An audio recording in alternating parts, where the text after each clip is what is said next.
Fear. What scared you as a child? Monsters, I'm sure. I swore I'd never swim in the ocean after watching Jaws. Daycare. I cried like a baby after I was dropped off for the first time. Adults? Yes, definitely adults. Adults have ultimate power over you, and you must respect them. And you should, of course. Kids know nothing of the world, and are basically trying to hurt themselves all the time. Left alone, kids would surely die. But what if an adult abuses their power? Well, watch Charles Laughton's 1955 masterpiece, Night of the Hunter, to find out. To all you out-of-work soda jerks without a penny to pinch, to the detectives with all the answers, to the dastardly dames who play men like baby dolls, and the trusted ones too pure for this world, and all you double-crossing, backstabbing, ruthless, baby-faced amateurs, this one's for you. So suit up, turn out the lights, put the match to your smokes, and sit back for the darker side of things. Shadow moonlights, Noirvember.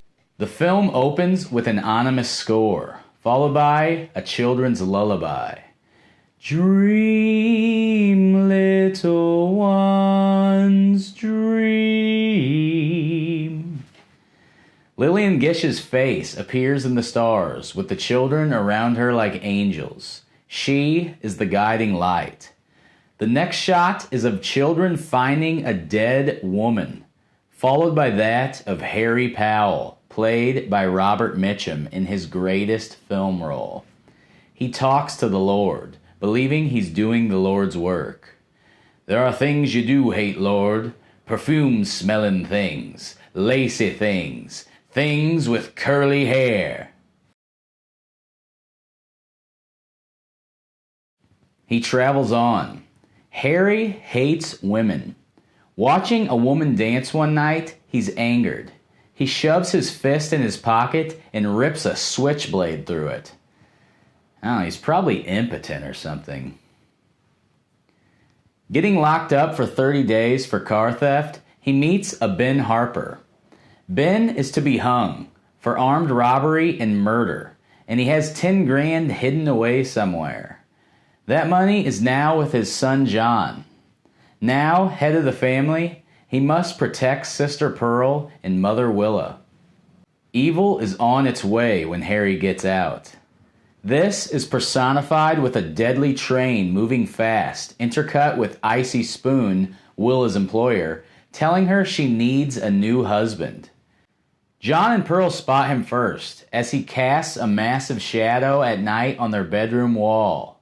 He's scoping the place out and singing, always singing that damn tune.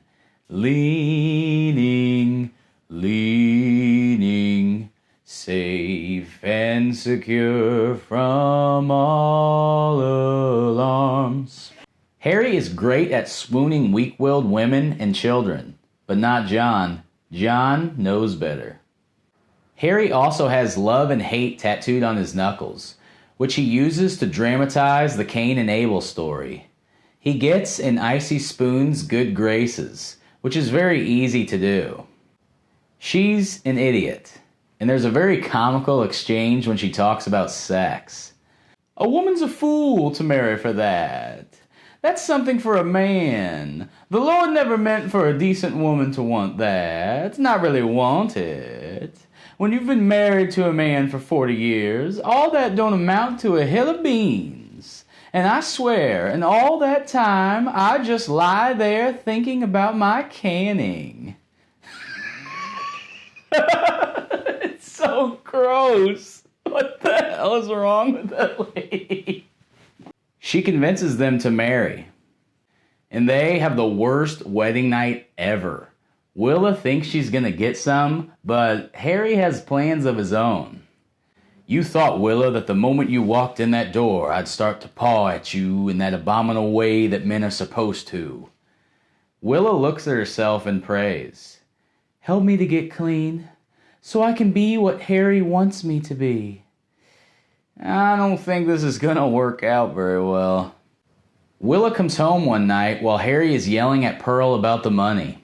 She knows now. Later in bed, Willa confronts him and he slaps her.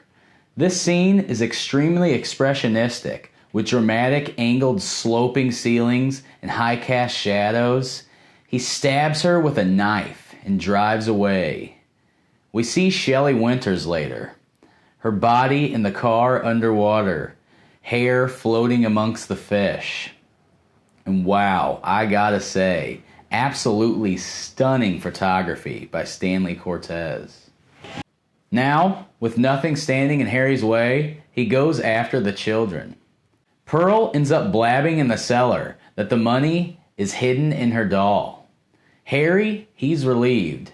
John, he's not. He blows out a candle and causes a shelf full of preserves to fall on Harry's head.